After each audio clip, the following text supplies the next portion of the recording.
believe in God. Every description of God that I've heard holds God to be all-powerful, very typical, and all good. And I see earthquakes and tornadoes and disease, childhood leukemia, and I see all of this and I say, I do not see evidence of both of those being true simultaneously. If there is a God, the God is either not all-powerful or not all good.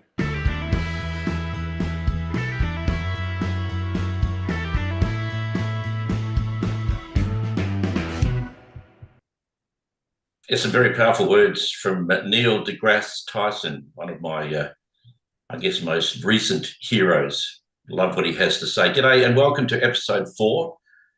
Beyond Belief, Making the Invisible Visible is what we call this in 2023. I've changed the name in 2024 to An Atheist, a Believer and a Pastor Walk into a Bar. My daughter came up with that. I think it's a fascinating intro. My name is Peter Rowe. Happy New Year to you. We are broadcasting live from Perth, Western Australia. It's 8 p.m. or just after Australia Western Standard Time on Wednesday, the 3rd of January, 2024 on YouTube. Now, you may be watching a replay or you may be watching live. Either way, it's great to have you tuned in. Thank you so much for your time. If you are watching 8 o'clock on the 3rd of January, you have the opportunity to ask a question or make a comment. Join in. Tell us what you really think. It's all about you, and we're talking about a belief in God. It's a fairly broad brush that I've used there, but we shall delve deeper as we go on. I used to believe, up until about 11 years ago, being a Christian for 25 years, and then I got to understand that it just wasn't real for me anymore. So if you want to know more about what happened, you may be going through a similar situation, I'm happy to answer any questions. Jump onto YouTube live tonight. And we can do that. Richard Stalls, our regular guest, of course, is with me tonight, and a very special guest, Suresh Rajan. Welcome, gentlemen, to you both. Good to be here. Good, Pete. Good to meet you. Fantastic. Yeah. Looking forward to tonight. Absolutely. It's going to be fabulous. Suresh is very well known to many people across Australia, particularly here in Perth, and we're very lucky to have him with us. Suresh is the president of the Ethnic Communities Council of Western Australia, also an ambassador for people with disabilities, and is the former president of the National Ethnic Disabilities Alliance.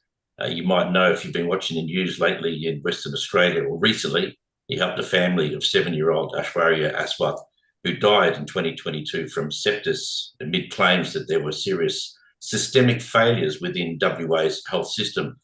He's a good man to have on your side. You don't want to cross him, that's for sure. He's also fairly outspoken when it comes to belief. Like me, he's an atheist. So, Suresh, fantastic to have you with us tonight.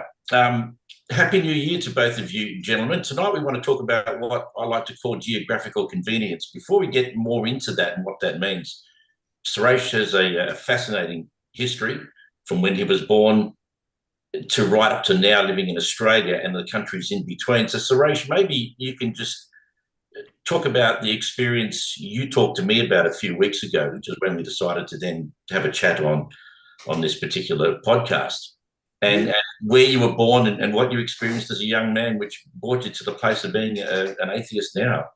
Yeah, it's quite a fascinating journey. I was born in Singapore in December 1959, and soon thereafter we left Singapore to go to Brunei, and grew up in Brunei for the first 10 years of my life. Now, Brunei at that stage was just coming out of being a British protectorate, was very much a white supremacist place where basically the English had been there and exploiting the oil wealth of the Bruneian people, who really relied on that for all of their revenue. They had no taxation and no goods and services taxes, no customs duties.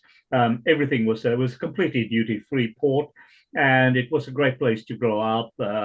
My dad was a school teacher, the first person of non-English descent to be appointed a deputy principal at one of the schools in Brunei. Quite an achievement on his part. Came from years of experience, etc. So I grew up in what was coming out of I suppose a Christian or Church of England place that was slowly evolving into an Islamic state, where the Sultan became, Sultan was always the predominant ruler, but he had distanced himself from the British Commonwealth and largely become a very independent state. And so we went through a period of childhood, being born to Hindu parents and growing up as a Hindu, relatively devout Hindu mother, a father who was questioning of beliefs generally, but became a very devout Hindu later in his life when he was affected by cancer and other terminal illnesses, at which point he suddenly reverted to religion, which is quite an interesting experience for us to witness as well. But so we grew up in a Hindu household, an Islamic state, and only ever went to Catholic and Anglican schools in Brunei. Wow. At age 10, yeah, it was quite a fascinating exposure to these different religions. Always came first in my Bible studies classes, I must say. It did, when I look back on that now, and I think, how did I even manage to get through Bible studies classes? But I did, and did very well in them. Then at age 10, Dad decided that we needed to learn something about our own culture and sent us to boarding school in India. My brother, my sister, and myself went to boarding school. So I went at the age of 10. And again, it was to an Anglican school this time, but in a Hindu fundamentalist country, which was also a very secular country at that time, and significant influences by Muslim communities, Catholic communities. The region where I was staying had the oldest Jewish synagogue in India that had been established in 1492. Wow. So there was fascinating history. Dad grew up in a village in southern India, which was in a Hindu fundamentalist country. He grew up amongst a very large Muslim population. So again, his influences were Muslim, Hindu, and a whole series of other religions that sort of impacted on him. Age 12, which brings me to the issue that we talked about the other day, Peter, that age 12, I was in boarding school in India. One of the requirements of students at that boarding school was that we played sport every day. And we played for an hour and a half. And that particular season, it was hockey. So my best friend and I had played hockey, and we came back to the dormitories after the game, 12-year-old, and as any 12-year-old would do in a dormitory, in a shower area, shower recess of the dormitory, you jump up onto you grab hold of the shower rails and you do chin-ups there. And as my friend went for the fourth chin-up, he suddenly burst his jugular and dropped at my feet dead. And that set off this whole train of thinking around my whole psyche. Just went into this space of, I need to understand why, if there is a God, they would take away someone who is so innocent and so pure as this person is, because I could see that my best friend could do no wrong to anyone. Why would he be taken away from me, from his parents? And that just got me thinking about, no, I cannot accept that there is a God, as Neil deGrasse Tyson was saying earlier, a God that is supposedly omnipresent, omnipotent, and also good and just. Why would they take away this human being from me? And that got me on the path of really questioning every aspect of religion, every aspect of every religion.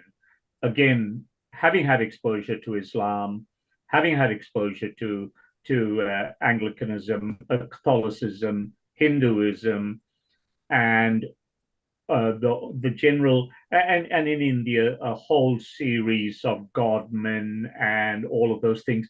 It really got me thinking about every aspect of every religion, and I decided that there wasn't anything in any of those religions that connected with me. It was an interesting decision to make at the age of 12, and I'm now 64, and I still maintain that position of saying I cannot believe that there can be a higher being who is all good, all beautiful, all just, etc. If there are diseases, if there are young people dying, if there are people dying without any control of what happens to them, and all of those things just got me thinking. So that I've remained ever since then. And then after that, I came to Australia, which at that stage was far more of a Christian society than it is today. Back then, it was about 73% of the population followed Christianity. Today, it's about 43.9% of the population follows Christianity, and non-Christians are the big group at the moment. So it's exposure to all of those religions, exposure to some of the extreme aspects of every religion, and I've seen it all in India. Killings on the basis of religion, torture, harm, all of that are in the name of religion. And that's got me to that position where I've just decided that I don't wish to have any part of any religion that requires me to smite someone else or impact on someone else. Interesting. One of the things that stood out to me that you're talking then, Suresh, is how you excelled at Bible study. I'm just wondering at any time between that age and your age now, whether you, one, look back and reflected on the Bible having any truth in your mind about it, or two, how you managed to reconcile your atheism to a young man who obviously understood the Bible and was passionate about it to the point where you excelled. How does that marry up for you? I regard myself as very much an atheist, but definitely not an anti-theist. I believe that everyone, and I spend a lot of my time arguing for the rights of diverse religious adherents to actually practice their religion. So spend a lot of time trying to integrate people of Islamic faith, people of Jewish faith, people of Hindu faith into this country, and to make sure that they're all allowed to do so. So I actually distinguish very firmly and very clearly between what I would regard as religious rights and what I would regard as human rights. And that human right, to me, is not clouded by the religion that people follow, unfortunately. And I think you might have seen a post that I put on Facebook the other day where I said, wouldn't it be wonderful if every person who was an adherent to one religion or the other actually spent time practicing the tenets of their religion, rather than trying to tell every other religion that theirs is the best. Leave aside the proselytizing, leave aside all of that, leave aside the competition for disciples. Let us just work towards saying all of those religious rights that are contained in all of the various texts, and I've read all of them. I've read all of the Buddhist texts and all of the Islamic texts and the most of the versions of the Bible and some of the Hindu texts as well. And I've really looked at the basic principles and understood that I don't see a lot of difference between what are prescribed and almost dictated to by religion as fundamental human rights. So why do I need to have a religious overlay if I can simply practice the whole adherence to human rights? I don't need to have a religious overlay on top of that, because I am effectively practicing a religion if I am because all of those religious rights are contained in the human rights that we also dictate and we adhere to and hold as fundamental to our being. Yeah, yeah, I don't disagree with anything. Richard, have you got anything you want to chuck in at this stage? Yeah, no, I find that piece fascinating. It reflects a bit of the conversations we've had in some of the previous ones, and I do like your distinction of atheism versus anti-theism in the sense of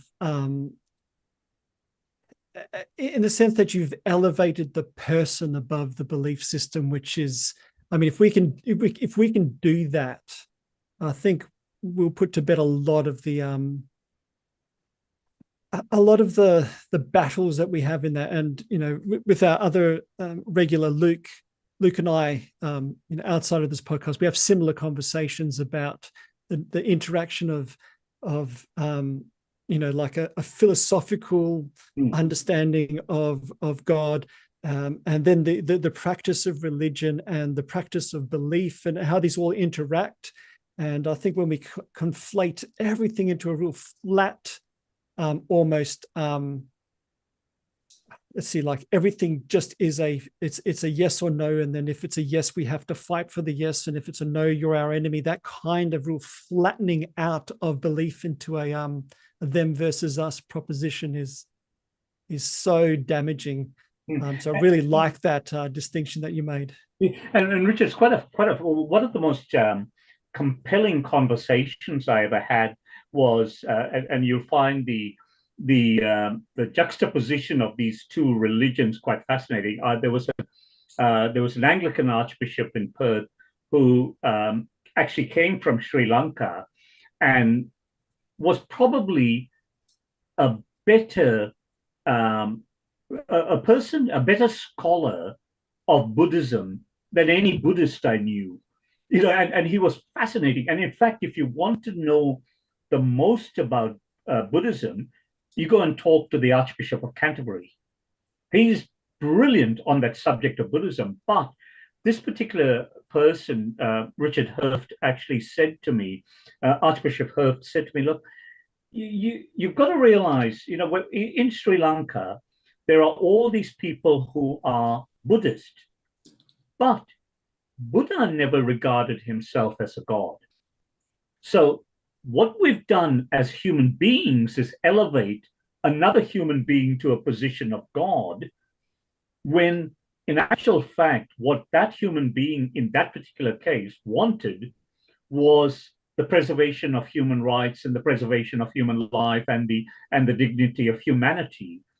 And that's why I struggle with the concept of religion as this formulaic set of rules that we have to live by.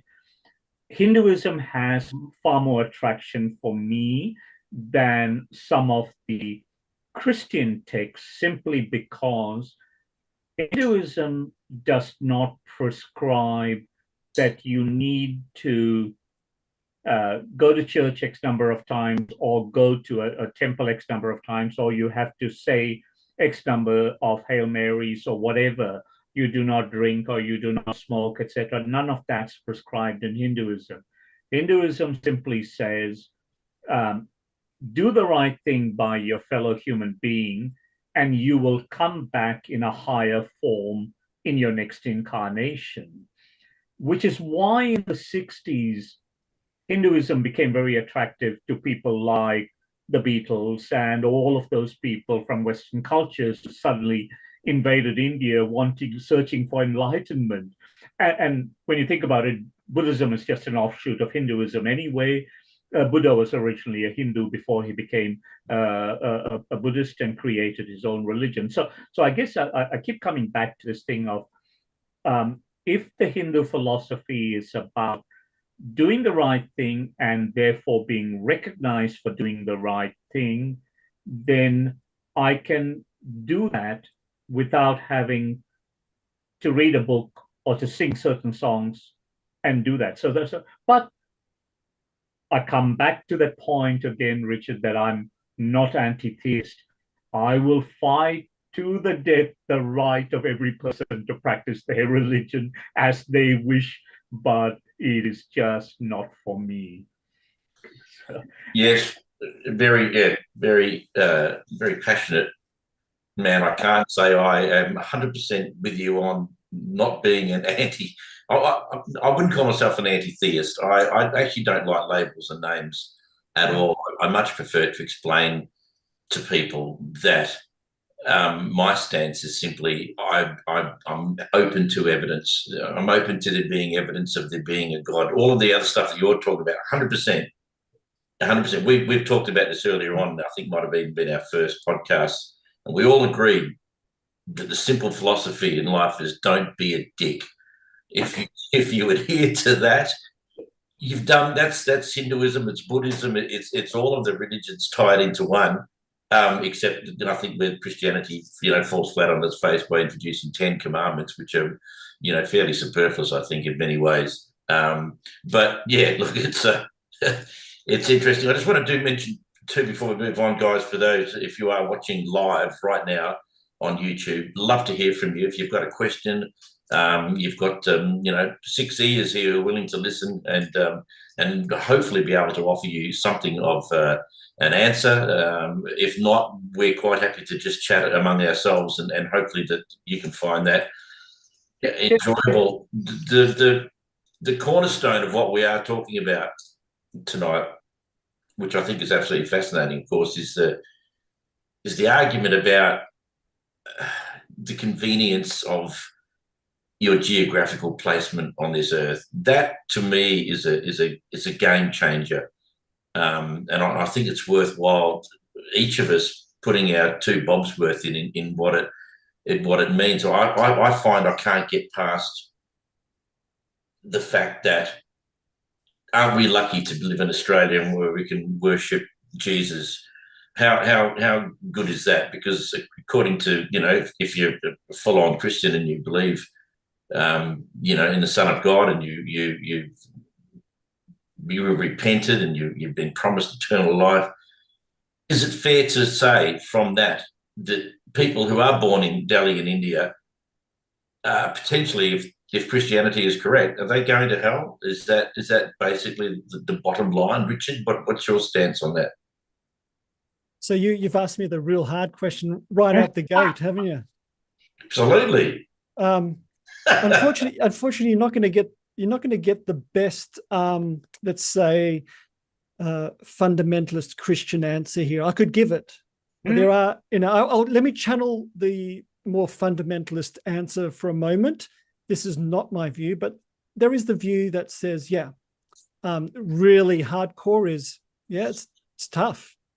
You should have listened to the missionary. You should have listened to the dream. You should have listened to the impulse of your heart. And if you did, you would have found your way there, and you didn't, so burn. I've never found that a compelling answer anywhere along my journey in Christianity. I guess as a young person, you just go, well, I don't know enough. So you just sort of push that into the background, hoping that as you learn more, somehow that will get cleared up. But then you sort of travel towards some other sort of Christian ideas of annihilationism, where, well, it's not hell, but you just sort of stop to exist, and only those ones who happen to be born in Australia or Europe, or happen to have a missionary come their way, get to keep on existing. I never found that compelling either, because it didn't seem like that much of a better answer. I guess for me, the thing that really is, it drives me is when we talk about faith isn't like, as opposed to reason. For me, faith and reason are the same kind of thing, in the sense of a push towards truth. If you're talking about faith as a way of being and living and maybe reaching toward the divine, then you start getting into the religious territory. But for me, and we've talked about this, trying to follow the follow the evidence and the reason to wherever it leads. And I'm fortunate I don't get paid by a church. You know, my livelihood doesn't depend on me having to believe a certain thing. So I'm actually a lot free to explore that. But my sort of the way I'm thinking at the moment is what they call, for if you want a label for it, because it does help to sort of go, oh, okay, that's the sort of things you're talking about, is what's tended to get talked about as patristic. What is the term? Universal reconciliation. It's a doctrine that was right there in the beginning of the church that sort of fell out of favor when, especially as the convenience of having a hellfire and brimstone sort of stick to keep everybody in the empire corralled in the right direction. But back then there was a significant amount of philosophy, theology around the idea that the end point of humanity was reconciliation with God in some way. So personally, I don't have a view of a eternal conscious hell. Hell is an eternal conscious torture chamber, which puts me in the minority of Christians today, but certainly not outside of Christian orthodoxy, even though many of my colleagues and friends would want to call me the big naughty H word, the heretic, but they're wrong. I'm right, they're wrong, so it's okay. I still love them. So I do see that's a big problem. Like if you're born in India, you've got a loaded set of dice against you from becoming a Christian. And if you see the end, you know, at the end of your life, if you haven't said the prayer or whatever you want to call it, you end up in a hell forever. That's a pretty well. Let's just call it what it is: a morally abominable sort of way of viewing reality, isn't it? So that's a long way of saying I don't actually hold to a hell for eternal consciousness. No, I mean to just drag you back from your soapbox for a minute. Yeah, thank you. I'm talking about a base level, which I think it may be very difficult for Christian people to actually envisage what it is that for me, it's the end of the story of there being a God and Jesus and the whole bit, simply based upon that it doesn't work because geography plays such an enormous part in this. It just simply is totally illogical for me to think that you're just lucky you got the right God. All of the gods in the world, you're an atheist toward. There's only one that you accept and believe as being real. You're atheistic towards all other belief systems, all other deities. How can it be, Richard? How can you reconcile yourself to the fact that you're only a Christian because you're born in Australia? Does that not suddenly make you stop and sit up and go, hang on a minute, that is the reason 100% that I am a Christian initially in its origins? Because you have to be able to reconcile yourself to a God that you think is the God. There's two claims, isn't there? There's Islam and Christianity that claim that, you know, this is the deal. This is the one. You've got it. How can it be that you just happen to be in Australia? And I'm talking about myself because I was a Christian for 25 years and I never considered that to be relevant or important in the slightest. It had nothing to do. I'm just here. And then I sat back and I thought, hang on a minute, this is crazy. I'm a Christian because of where I'm born, not for any other reason initially. Yeah. So the less more controversial answer for me, but less for this group, is that I agree 100% with that summation that your religion is pretty much a result of your circumstances of birth, growing up, who was around you. I mean, there's plenty of Christians in India as far as numbers go, but relatively small.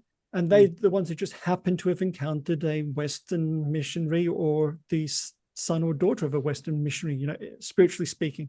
So that isn't, I mean, you can't get around that. It's absolutely how it is. But for me, I would separate myself from the kind of Christianity that would say that the God of Christianity is different from the God of Islam, is different from the God of you name it.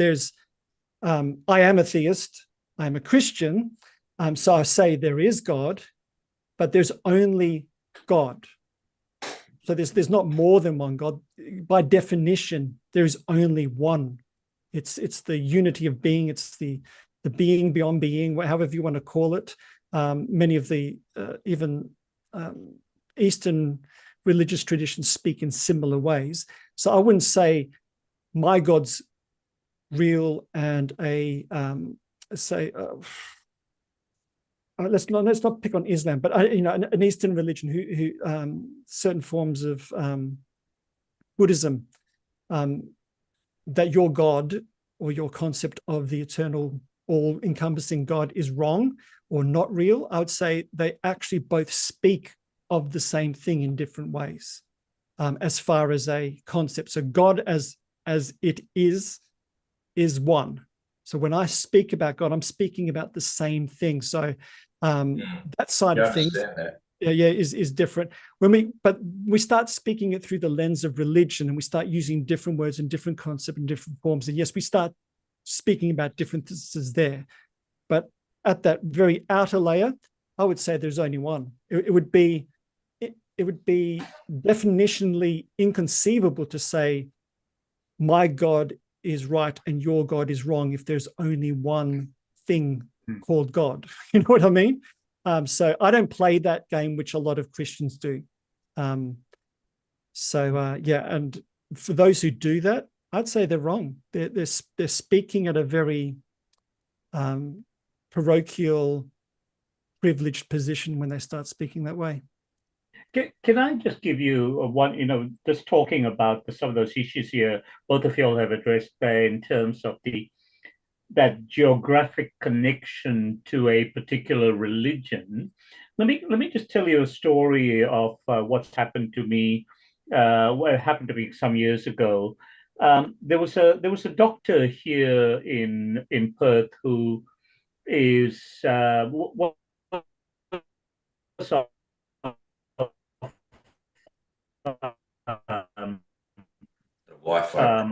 grew up in Malaysia and was a very devout Hindu at that time. And at the time, I remember, he was a practicing Hindu and very much into all of the religious aspects of Hinduism. He got married to a Catholic and converted to Catholicism and actually became a special minister in the church. His son at the time worked for me in a financial planning practice that I ran. And one day, the doctor rang me and asked me if I would call by at his home. So remember that he's grown up in Malaysia, grown up a Hindu, converted to Catholicism, and become a special minister in the Catholic Church. Now, he asked me, that was a Friday night, he spoke to me, he said, look, if something happens to me, I need you to make sure that my son continues to work for you. I need you to make sure that my wife buys a new car, and a whole series of things. And I said to him, why are you telling me these things? I just don't understand this. And he said, look, I have to go for a heart procedure on Monday, and I don't think I'll survive. He is a doctor. He knows medical stuff. So he's probably going to be, he's on the right track there. So anyway, Saturday morning, he rings me again and says, I'm sorry, I forgot to tell you, I need you to make sure that my granddaughter studies Spanish. She continues her swimming classes. Now I'm terribly agitated. I made the decision, when I get into work on Monday morning, I'm going to call his son into my office and tell him, you need to go and talk to Dad. There's something wrong. Dad's not quite with it. And Dad, the son was the same age as I was anyway. Monday morning, I walked into the office and the phone's rung. and it's the police. He's walked into a petrol station in Belmont here, doused himself with fuel, dropped a match on himself, and he's up in flames at the Bowser. And he's got my card in his hands, saying Suresh knows all about this, the ambos and fireys that are coming in. He survived 1 week and then died because all they were doing was changing his dressings 6 times a day. He never regained consciousness. But what it showed me was the hold of religion on him, on his psyche. In Hinduism, the fire is used as a cleansing mechanism in almost all of our rituals. When you have someone who dies, usually the surviving widow is thrown on the funeral pyre together so that she will be killed as well. And it was all those things that were done. It's not done these days, but it was done in the early days of Hinduism. He's gone from being the special minister, knowing full well that he is not to cremate himself under the Catholic traditions, etc. He's gone back to his base religion, which was decided for him on a geographical aspect. He grew up in Malaysia. He went to temples. He lived in a Hindu environment. And all of a sudden, anything after that point did not sit well with him because he reverted back to that. And he left notes for all of us, for myself and for his nurse, to say, I know that cremation's not allowed. I need you to talk to my priest to explain what the Hindu philosophies are, and I want you to do that. Just think in terms of that whole hold of religion, hold of traditions, and the geography that determines your space in life, if you like. It fits in exactly with what you guys are saying. Wow. That geography determines where you're going to end up in a religious environment. Can you think of any situations where that can be positive? That's an amazing story and a very sad one. But is there a situation you can think of where the geographical reality of someone's situation actually proved to be not, life or death or religion or not or whatever, but just wondering. And Buddhism provides that. In Sri Lanka, abject poverty, an environment that was based on a whole lot of revolutions between the Tamils and the Sinhalese. And all of a sudden you have this religious, what was supposedly not a god, who was providing enlightenment to all of these people, who actually found a means of escapism from the reality of wars. And it allowed them to do their normal living, because there was this higher being that they were aspiring to follow. And that meant that they were taken away from the revolutions that were religiously based, the fights over aspects of whether my religion's better than yours, etc. But it became very much a case of it really was a means of escapism from the reality of war, the reality of poverty, and it gave them almost a huge amount of solace, because it really provided them this real means of escapism.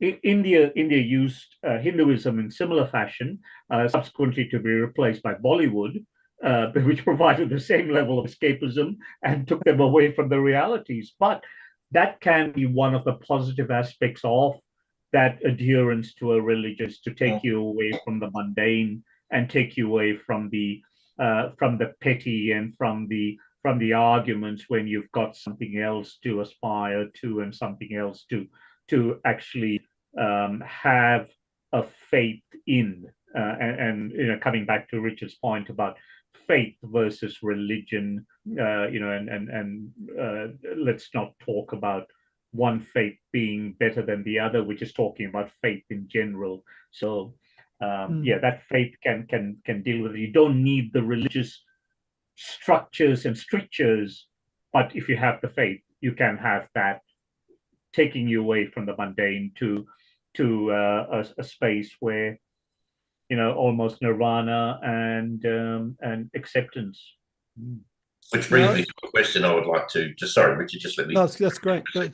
It brings me to a question I'd like to ask, and this is something that we've talked about before, and it was Hitchens.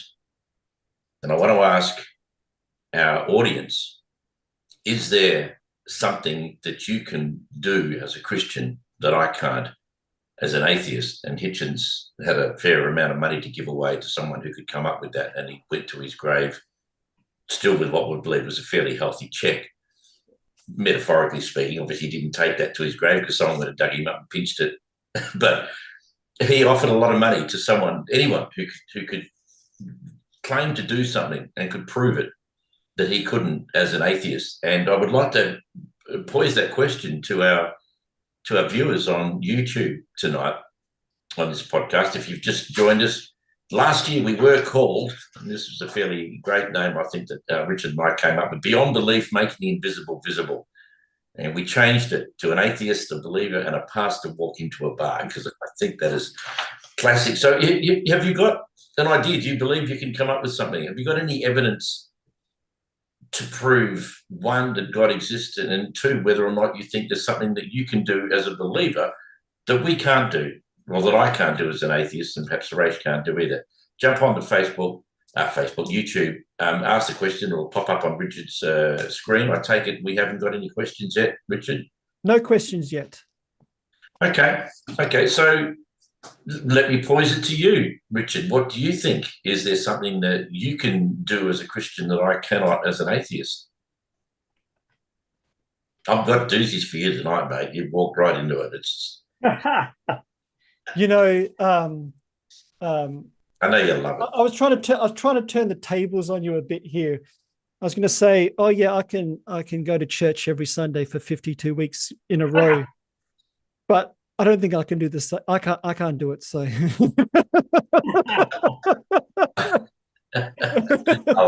like it. Yeah, you know, I do know where that sort of challenge comes from, and it is against the toward the sort of, let's say, the less thoughtful members of my church Christian family who do see a very I don't know, a very low, no, I wouldn't say low view, but a low view of God, in the sense that he seems to be just one of us, bit more like Thor than the classical theist view of God, and sort of gives people sort of magic, supernatural powers to do things. Yeah, I don't think you can really make that claim.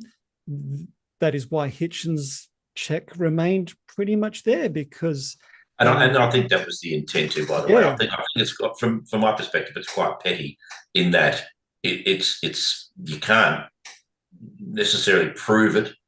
It is an unprovable thing, I think. So I thought he just was doing it to expose the stupidity of some Christian people to believe that they have superior knowledge, power, or whatever over other people who don't, as if that's some kind of a superiority thing, and you can't be like me because I've got the power of God behind you.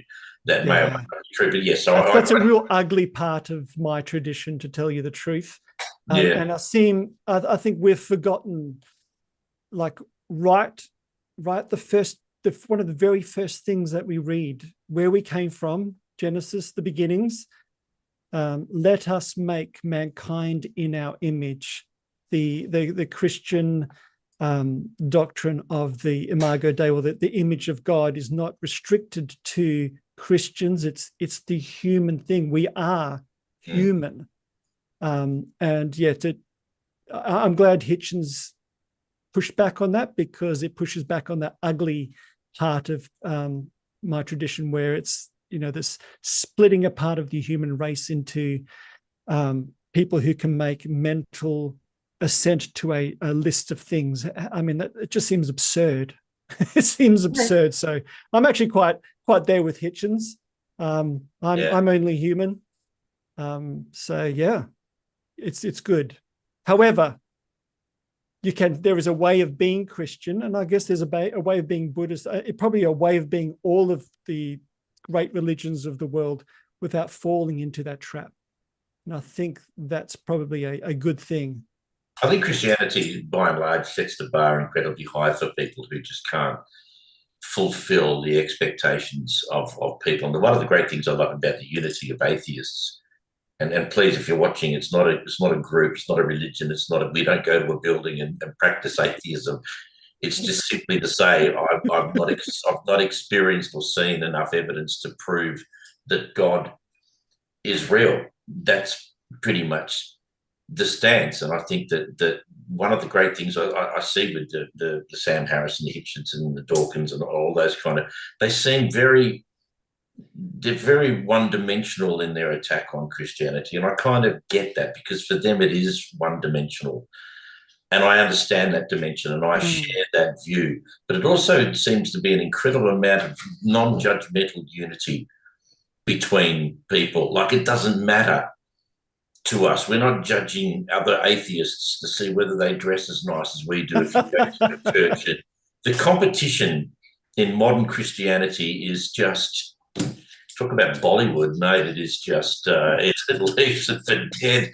It is, having been in it for 25 years, never feeling comfortable in it, always thought, what the hell am I doing here? I have to go here because this is what you do when you become a part of the club and you join it, and your whole life becomes this insular, law-abiding, God-abiding, terrifying of being a bad person kind of thing. And I don't find that. I mean, to me, atheism, for want of another word even, is to me, it's freedom. I don't have to prove anything. I don't have to be called a sinner. I don't have to feel bad and dirty about myself. And I think that the religion, and certainly the Catholics have got they've had a field day with making their They've put that one down to a fine art, haven't they? And it even goes back to what Suresh was saying before about how they make their own, their own image. I mean, the Pope is, pretty much, God's representative on earth. And I mean, that is just called the Vicar of Christ. Yes. Yes, it's the complete antithesis of what the whole understanding about Hinduism and Buddhism is so far away from that. And Catholics is just money making. Oh, it's God! Don't get me started on it. It's bad. If you're a Catholic and out there listening, I'm really sorry if you're offended, but you joined up. I didn't. Oh, look, let me tell you just something that intersects with what Suresh was saying about the function of, how Hinduism especially and Buddhism function quite well in society. I actually, for want of a better word, converted from a real fundamentalist Baptist, separatist version of Christianity to a slightly less fundamentalist version of Pentecostal Christianity. And I was thinking about that the other day. Why did I do that? One of it is because it's a much more fun expression of Christianity than very liberal, hymns and you get to swing from the chandeliers, so at least it's more enjoyable. And I can do 52 weeks, swing from the chandeliers Pentecostal church. You had a church with chandeliers? I literally, the first Pentecostal church I went to had chandeliers. I was joking. Are you serious? No, it really did. It was amazing. These two massive crystal chandeliers. It was an Italian Pentecostal church, so it was amazing. But what attracted me to it was I was reading the stories of the beginnings of the modern Pentecostal movement, and it was amongst the abject poor, the ones who had no hope of bettering themselves in society, in the midst of a very racially divided America, end of the 1800s. There was this movement that was interracial, that lifted up women as clergy and took those found in poverty by storm. This idea that there's something more than this awful world that they're experiencing day to day. And it gave them that hope. It gave them a way of being in the world. And it did have a positive effect on people in those societies of having something to solidify them, to empower them, to teach them to be good people, to look after each other, the least of these, all of that stuff. That really attracted me to the Pentecostal movement. What caused me to have a absolute crisis of faith is the same kinds of the great grandchildren of those people have turned Pentecostalism for some of them into a big Sunday show that makes a lot of money, that you've got to, only the beautiful people get to be seen. There's not a poverty-stricken homeless person in the building, and yet it's got the same name. And I'm like, these are almost two different religions. There's they're both called Christianity, but how can they be the same thing when a person from the turn of the century Pentecostalism wouldn't have been even allowed in the church that we went to? It's like, how is that the same thing? And so Christianity isn't Christianity. There has to be common things about it, but there's big portions of your critique of the church and Christianity that I'm right on board with. And my rational thinking, my moral intuition, my experience of the world, like Suresh said, when you travel outside of your own little bubble, a lot of the things just don't hold water. Some of the beliefs that work really well in the church, middle upper class church of all white people, singing the same songs, believing the same things. You go to India, a whole lot of things that are easy to think is true in that little building cannot be true when you're standing on the streets of India or standing on the streets of South Africa. Very, very interesting. If nothing else, this whole sort of thinking about the convenience of geography should be one of those tests that we bring to our beliefs, whether religious, theistic, atheistic or not. Even just some of the ways we view economics, society, multiculturalism, all that sort of stuff. It's a really good test, I think. I look forward to sort of make it a goal, but I get excited, having been involved in it for so long, so 25 years of my life, and I'm only 30, so, that was... Thank you for laughing. Must have been a real rough 25 years, Suresh. It's a week. Actually, what's really scary is I'm 2 years older than Suresh, so there you go. Yeah, right. 1957, I was born. You were born in 59. But one of the things I look forward to, which I've found in my life, is unlocking. I believe that every single person, once given the logical understanding of what we're talking about here, this the God who has decided for some unknown reason to never present himself, and relying totally talk about putting the ball back in your other person's court, 100% on you to try and convince yourself through the mechanism of faith that God is real. I think that's an incredible achievement to be able to buy that. It was easy for me because I had an incredibly dramatic conversion. My life had completely fallen apart. I'd lost everything. I had a tumor on my vocal cords where I was told I'd never talk again, let alone sing. That was the end of my band. I was in a big band in Perth, going places, doing things. So my life sucked. Everything had gone. I had a stereo to show after 30 years on this planet. I needed something. And whether it was coincidence or divine intervention or whatever, something came along which enabled me to get on board that train and take it. And it was just, wow. So my life went from absolute crap to amazing. Everything amazing. Look at me. God loves me. I'm something. I'm someone. I'm cared for. Everything else sucked in my life. And now I've got this. So that's easy. And it wasn't easy to get out of that because that became my life for 25 years. So I can sit here now and going, I honestly believe if I can walk away from that because I just simply cannot force myself to believe what I just simply don't believe. It's like I insist that you believe that I've got frogs in my garden that talk. no matter how much I convince you that they're there, you would never ever be able to say, okay, you know what? Damn it, I'm going to believe that, because you'd be a nut. So I can't do that anymore. I want to find a key that unlocks the heart of people so that they can experience the freedom that I have, because there is a sense of being locked into something which isn't yours. It's controlling. It's vague. It doesn't do what it says it's going to do. And we talked about this, Suresh, last week. We talked with Richard and Luke. Very much took me back to the beginnings of Christianity and understanding that if it says in Matthew that God, ask God for everything and He will make your prayers come true. That, according to what they're talking about, and I'm not buying that yet 100% anyway, that's not what the prayer was meant to be about. That's not who God is. And modern Christianity has kind of lost that direction. But I just think that there is a key, and I think Richard's probably about 2 or 3 sermons away from going, you know what? I mean, he is the most open Christian I've ever met in my life, who's quite willing to say, look, there's just so much that doesn't make sense, and there's so much when we talk about what does make sense. And I look forward to enjoying that unlocking the key, not because I'm trying to convert people. I'm not, just nothing involved in converting.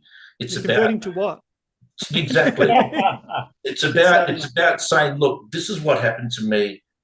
It's real. It's amazing. And if you're in a family situation and you don't want to get out of going to church or being, because you're the pressure in your family, and families turn against people, and people are ostracized by their families because they turn their backs on God, give us a comment or a question or whatever on YouTube, and let's talk about it, because it's helpful. It really is. Can I I was just going to say, Suresh, I'd like to hear your perspective on this piece here. Yeah, I'm just going to add something to what you said earlier there, Richard, about the almost 2 faiths, and having that ostentatious, I guess, in the church, in the Catholic Church tradition and the general Christian churches. I've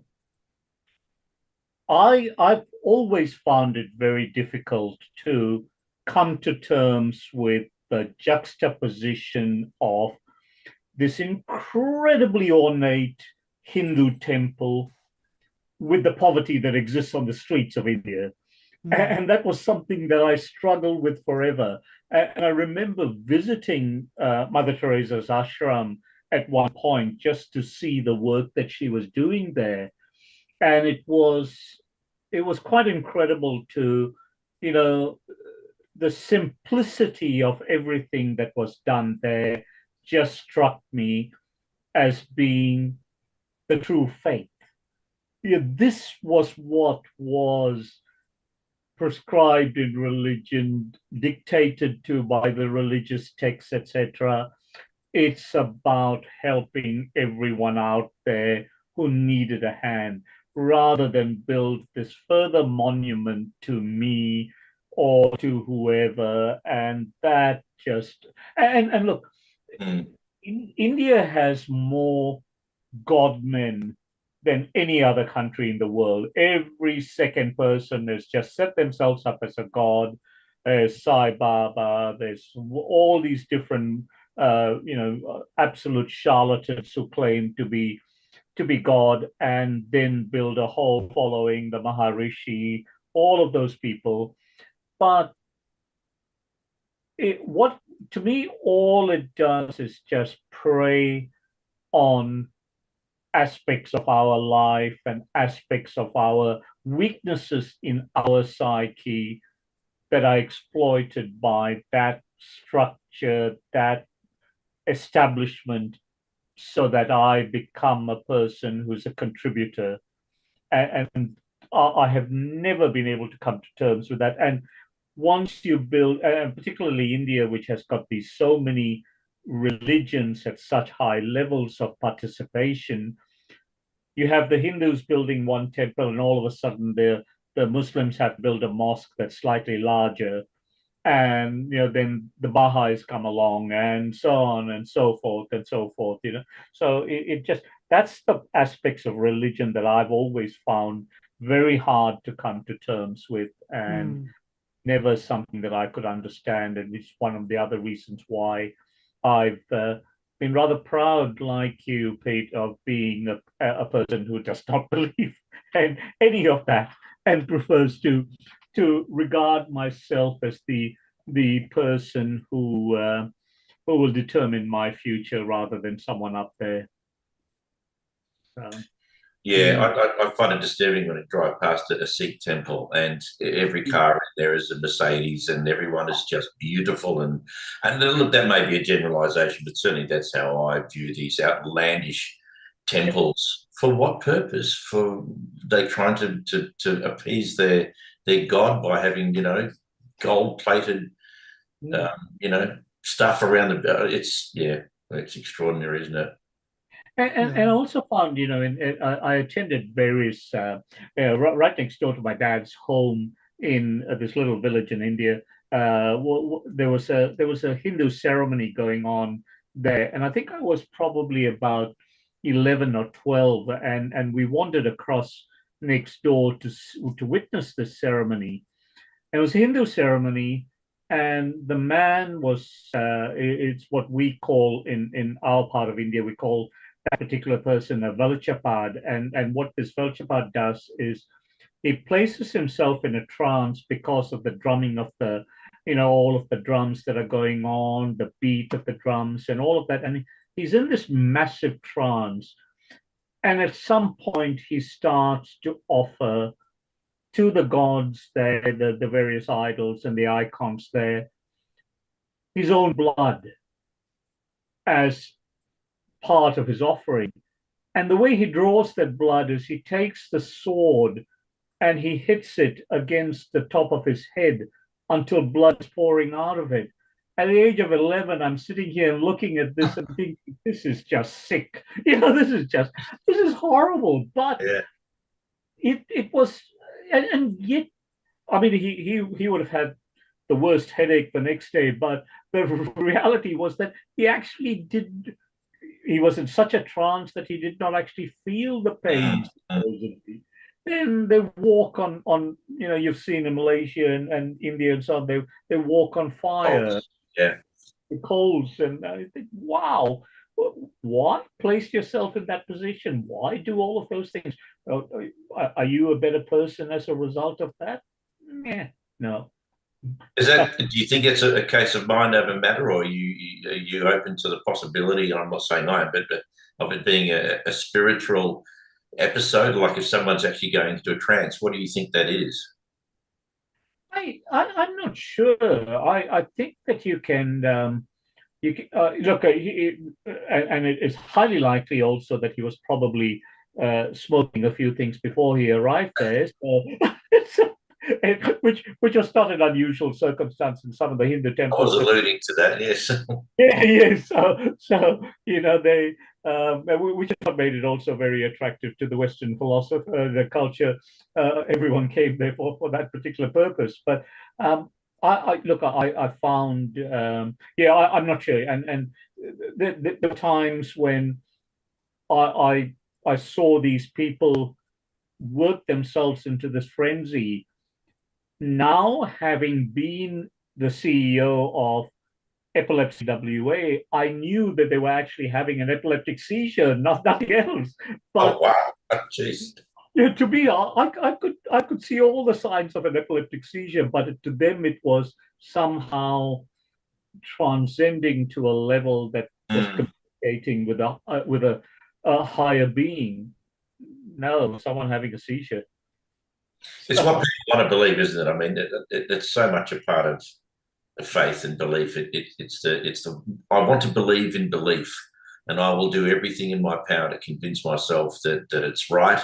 I will use faith as a mechanism instead of facts and evidence, and I want to believe. And the mind is an incredibly powerful thing. We can convince ourselves of everything. We can have a psychosomatic illness in about 5 minutes. I know what that's like. I used to be like that. If I saw something on TV or heard on the radio, these are the symptoms of blah, blah, blah, but in half an hour I'd have it. Oh, no. And it felt real. And it was very much psychosomatic, but it actually was a real experience. And we well, not that I wanted to believe it, but that's the mechanism in my mind that convinced me that it was true. But we want, and religion is incredibly powerful. Who doesn't want to believe that there can be afterlife? I know some people don't want to believe it, but I mean, what an incredible thing to be able to see all your relatives who have died, your favorite auntie or whatever, that you can have that at your fingertips just by believing in something, and you convince yourself that it's true and it's real. I did it for ages. I was convinced of life after death. Now I'm convinced that you die and your vegetation. That's all I can think. And I don't want to think that that's real necessarily. I have no choice but to think, well, as an intelligent, logical human being, that's the only thing that makes sense to me right now.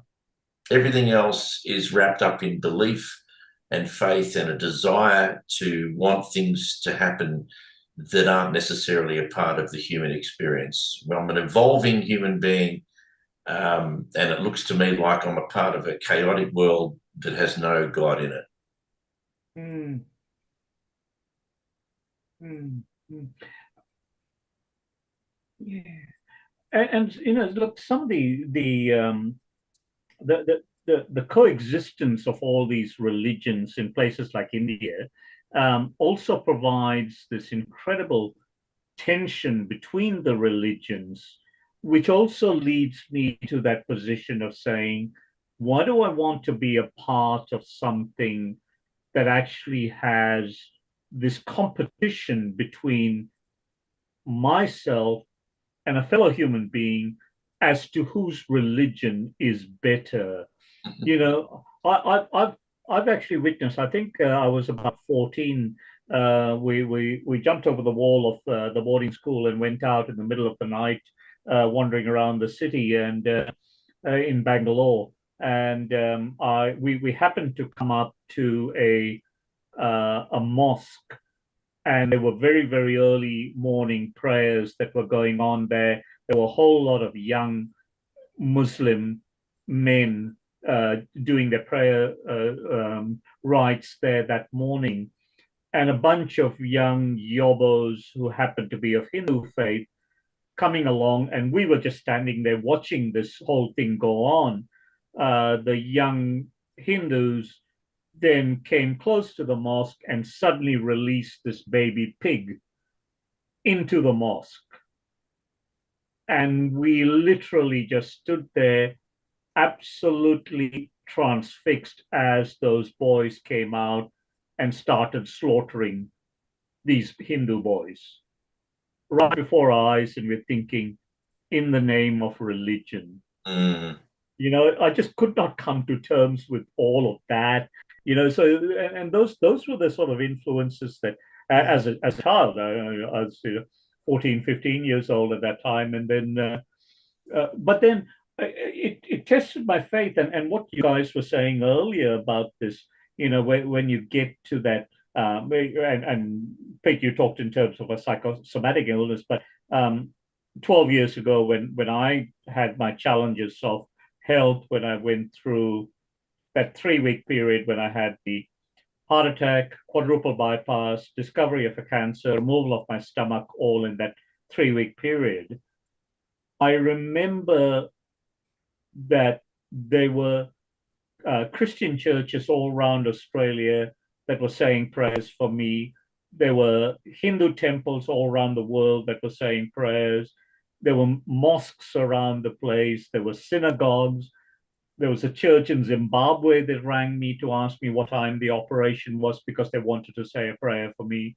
The Buddhists went out and said prayers for me, all because I'd done work to sustain all of their religions in my role as president of the Ethnic Communities Council. So I'd done all of that work around the religious aspects of all that. Now, when I went through that whole period of that health journey, being written off and told I had 6 months to live and then surviving, it really questioned whether or not I was right in walking away from all that faith when I had all these faiths actually working for me, supposedly, or saying prayers for me. And I thought about it very, very briefly at that point, and I said, look, it was actually probably sheer determination on my part that got me through that, rather than anything that happened in a religious institution of any kind anywhere in the world.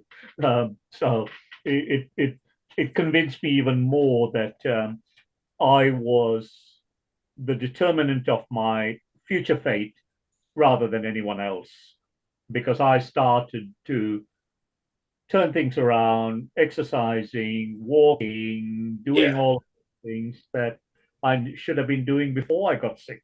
Yeah. We And talked about that last week. We talked a lot about prayer and the power of it, and quoting from a huge study which actually was performed in India in 2009. Oh, yeah. And how they put all of these different people in groups so that they didn't know they were actually being prayed for. And long story short, the analysis was at the end of people being treated for all sorts of blood diseases and cancers and all sorts of stuff, that there was you couldn't actually you couldn't, what's the word I'm looking for? You couldn't actually come up with a result because of the influences outside of that, like what you're talking about. Yeah. That the one group of people that did notice a big improvement was women who were trying to get pregnant through IVF. Yes.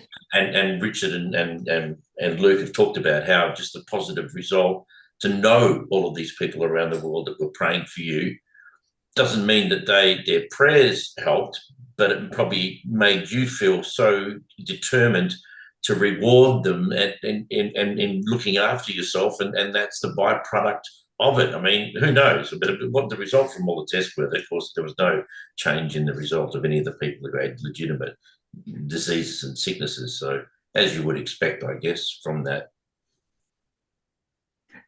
There's a book written by a chap named Abraham Kabul, who is from the same part of India that I'm from Kerala. And he goes through and dispels the godmen of India. And what he's done, he spent his life just destroying all of these arguments that were put up. And the reason he does that is that at a very young age, he was going to boarding school up in Benares, which is the holy city for the Hindus.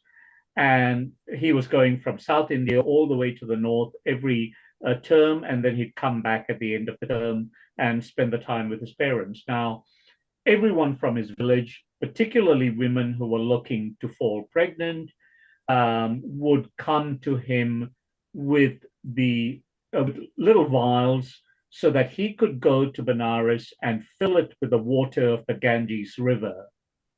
And so he would go swimming in the river, filling up these vials and bring them back.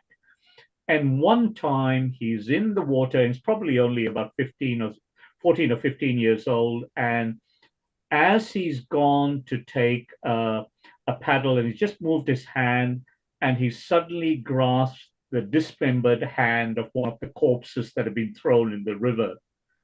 And he suddenly realized, it dawned on him that this is the river where the Hindus come and deposit the dead bodies of their relatives.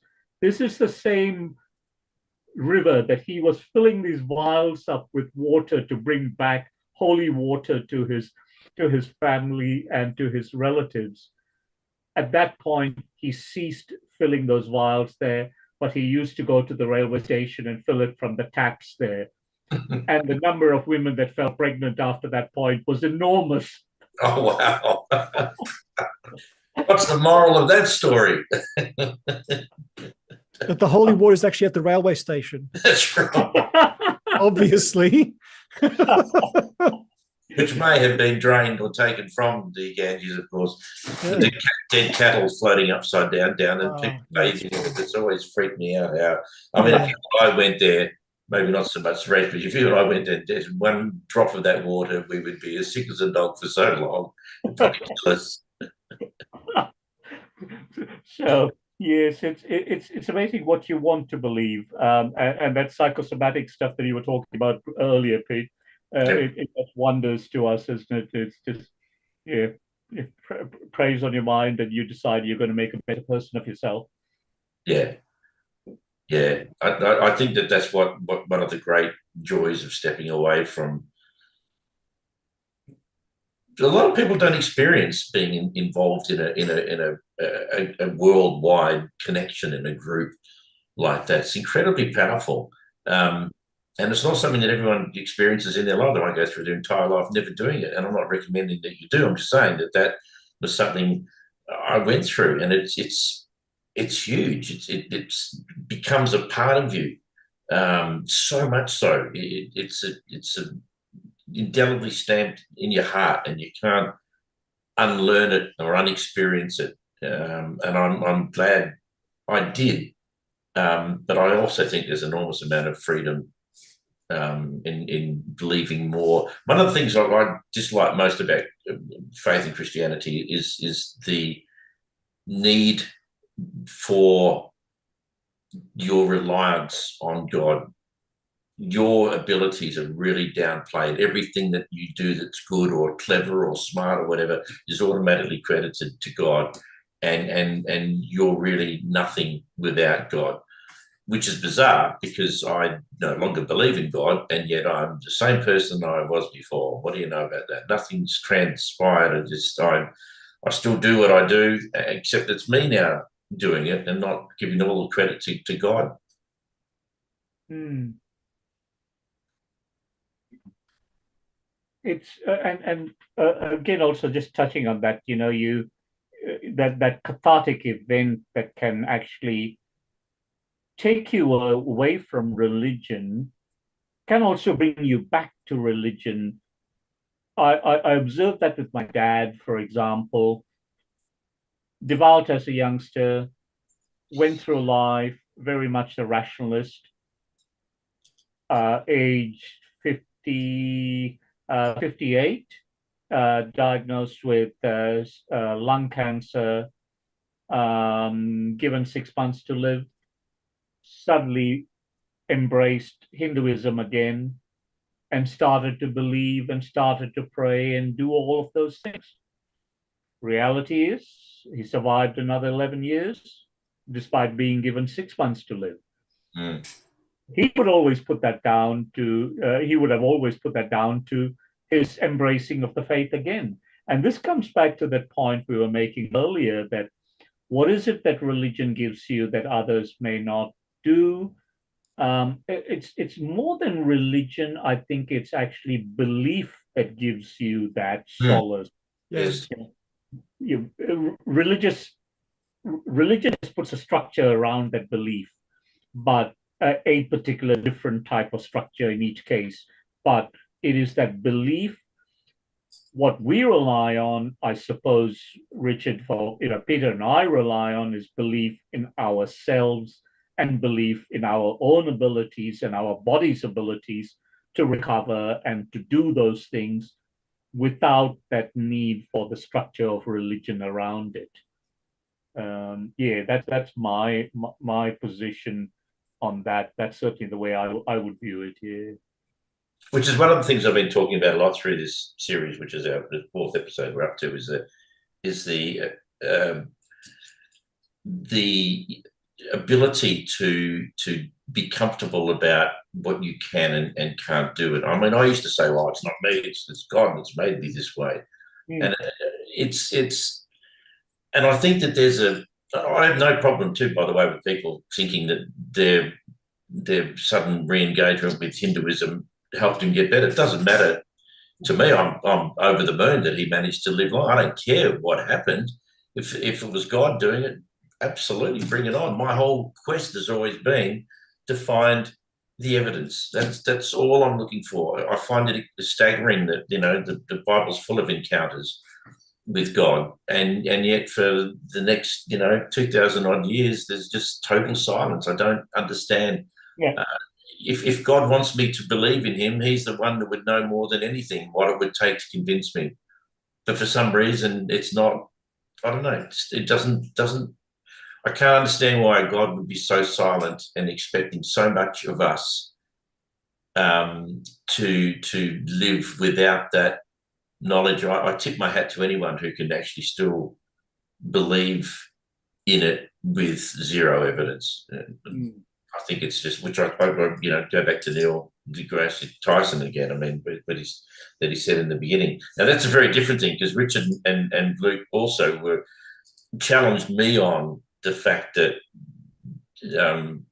Tyson said that God is all powerful and all loving, and these guys are not convinced that that's what God has ever claimed. That it's something that we've labelled, and not necessarily. So that's a whole different thing. Well, Luke more than me, but yeah, I mean, there's the three horns of that dilemma, which is a all-powerful God, an all-loving God, and evil in the world. You've got to get rid of one of them somehow. You know what I mean? In some way, or blunt the horn somehow. That's just how the logic of that works. Luke goes one way. I tend to go I won't discuss it now because we don't have another 4 hours. But enough to say that I am very sympathetic with people who are faced with the awful reality of this world, concluding there can't be a God like that. I'm thinking, well, that shows, first of all, an ability to think through the situation, to feel the situation, to not, sacrifice the difficult job of rational thought and making your way in the world as a rational agent. And if that's the conclusion you come with, I wholly appreciate that. And I sometimes genuinely wonder if I'm not that way because I haven't had a sufficiently traumatic event. It very well could be. Although I've had traumatic enough events, and I do have a heightened sense of empathy for the world around me, in the sense that hearing the stories is quite traumatic for me, to the point, for the last maybe 20 years, I have not listened to the news. It's an awful experience for me. Awful experience. I can't do it. Although I've come to slightly different against your belief, or is that what you mean? That you don't want to believe that this is a world that God rules? No, about not watching the news, you mean? Yes. I know, it's just because it's actually just knowing, being involved in the stories that hurt. It's like it's very troubling to me personally. It's got very little intersection with what I believe about the situation. It's actually quite difficult to constantly live in a place where you're going from one, I guess, secondhand trauma to the next. I think that's very wise. I think that's a great deal of wisdom, because we all, stuff comes up on YouTube and it's like, wow, this is going to be horrific, and I watch it.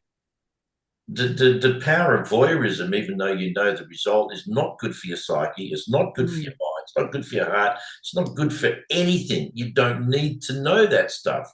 And good on you for making the tough decision to not, well, assuming it was a tough decision, to not watch it. I mean, I think we would all be much better off if we stopped. I've got an anxiety disorder. This does not help. I hear you, mate. God.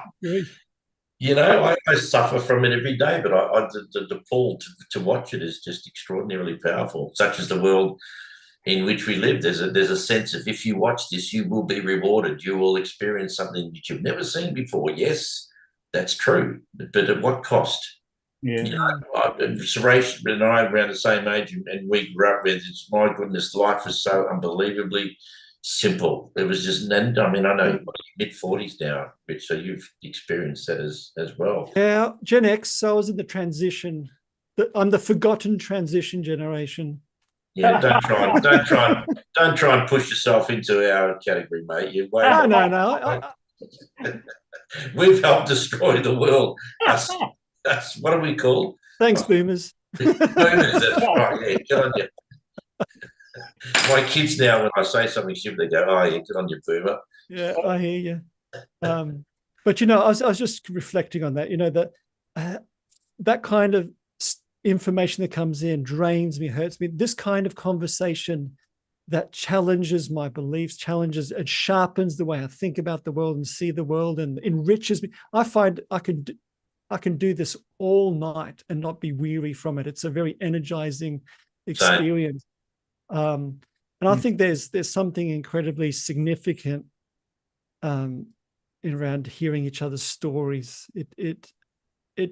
It stops us having the awful privilege of seeing the world only through our own eyes, and seeing it through somebody else's eyes gives us a greater way of being human. So that's got to be a good part of anybody's way of being in the world, I think.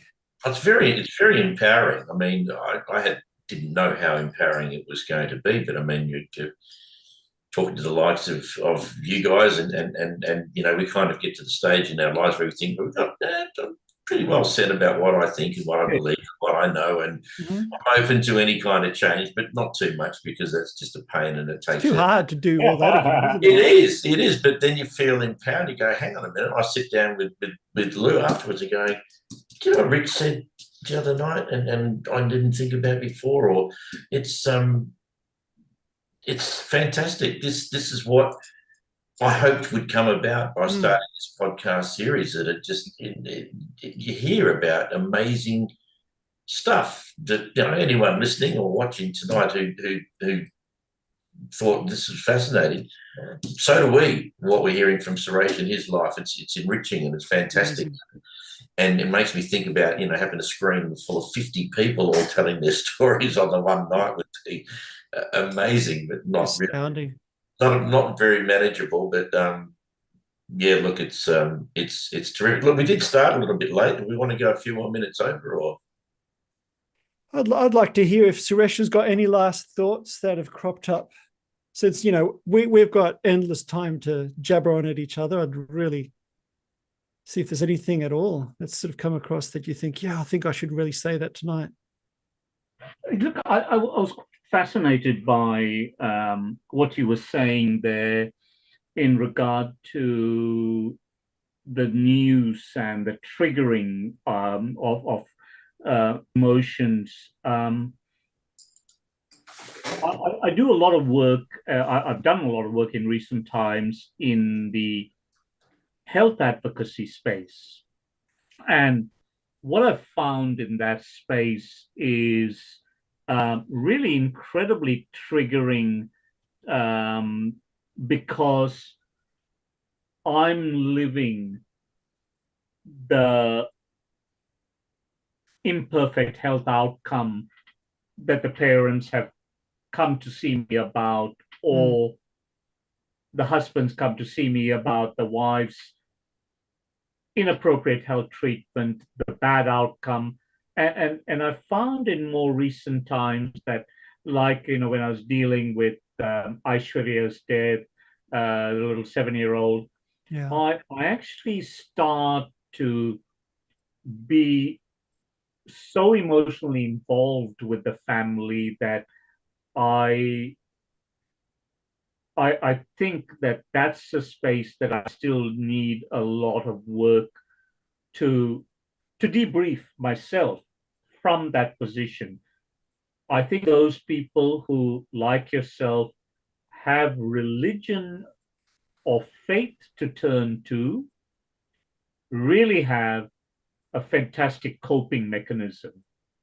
That's a really a brilliant coping mechanism. Now, I see that when I deal with people who work in the refugee space, when I deal with people who are refugees, I look at how they deal with the dire circumstances.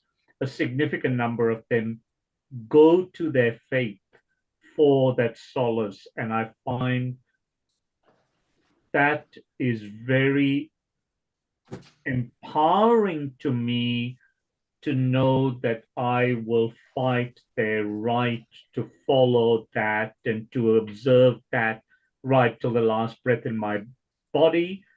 But I don't want that. I don't want it for myself, but I want it for everyone else. I want it for everyone who finds solace with it. So I think I'm not sure that the atheist tag necessarily captures that. That's why I always insist that I'm not an anti-theist, because if religion works for you, Richard, I will fight till the last breath of my body to ensure that you will be allowed to practice your religion as you see fit.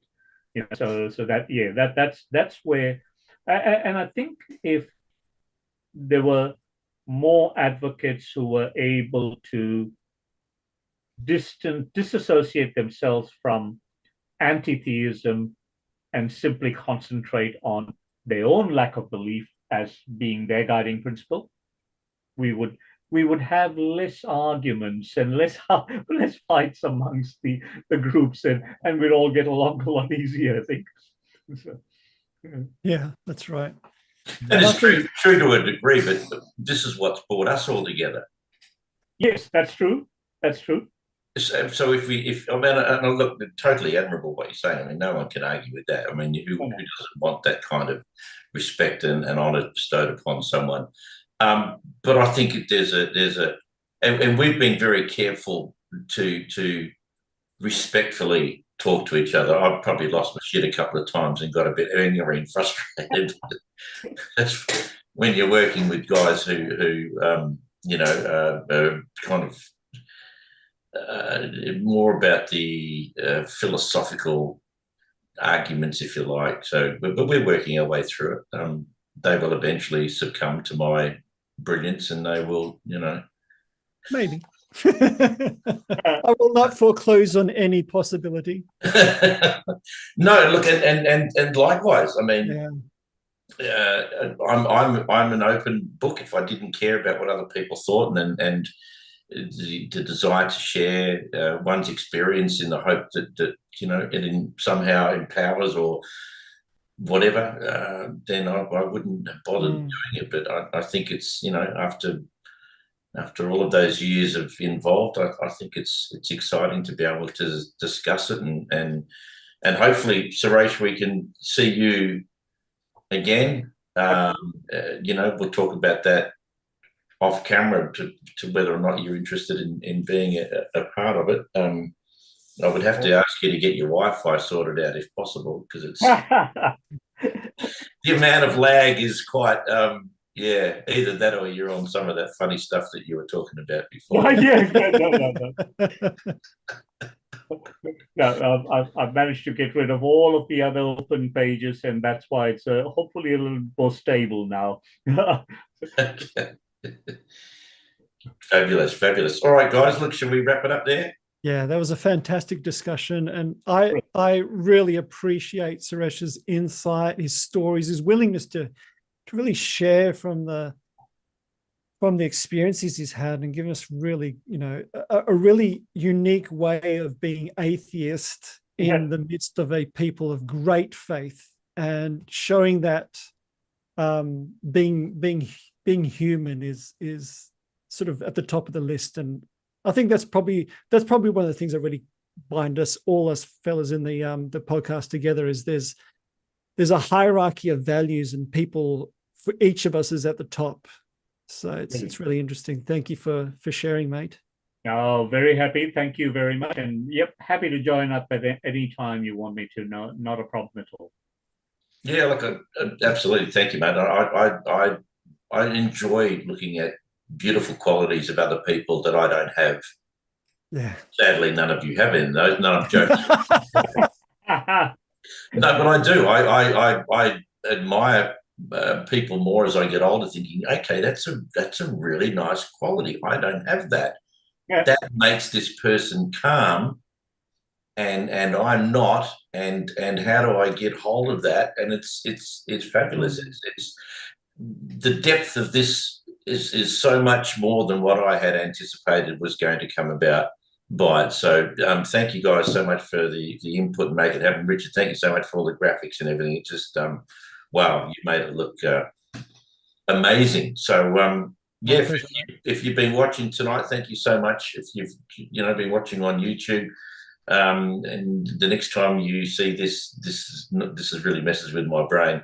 You could be watching a repeat, but we don't know, and it doesn't matter. It's just very, it really messes with my brain every time I go to talk about this. If you're watching it live now, but you're watching a repeat, saying it's live now doesn't make any sense, and the repeat may not be a repeat. That might be live. So we know what you repeat. I'm glad you do. So thank you so much. Looking forward to you joining us next Wednesday. What will be the date next Wednesday? I've got no idea. What's the date? It's the 3rd today, isn't it? The 9th. Is it not the 9th next Wednesday? 10. Is it 10th? Of course. It's the 7th. Okay, maths was never my strong point. The seventh day God rested. That's why there's 7 days in the week. Just saying. Oh, just before you go, I heard a very interesting thing today, which also, of course, was Neil deGrasse Tyson, who's just did you know there's no zeros in Roman numerals? Mm. There is not a zero because they hadn't been invented. No. And how they came about was extraordinary. It's a great story. But anyway, I digress. There's nothing to do with what we're talking about. An atheist and a believer and a pastor walk into a bar. That is what you've been watching and listening to tonight. Thank you so much for your company. Look forward to doing it again. Same time next Wednesday. Thank you very much, Suresh, and thanks, Richard. I don't know whether we've got Luke back next week. We'll see how we go. We'll talk to you again, Suresh. Thank you so much.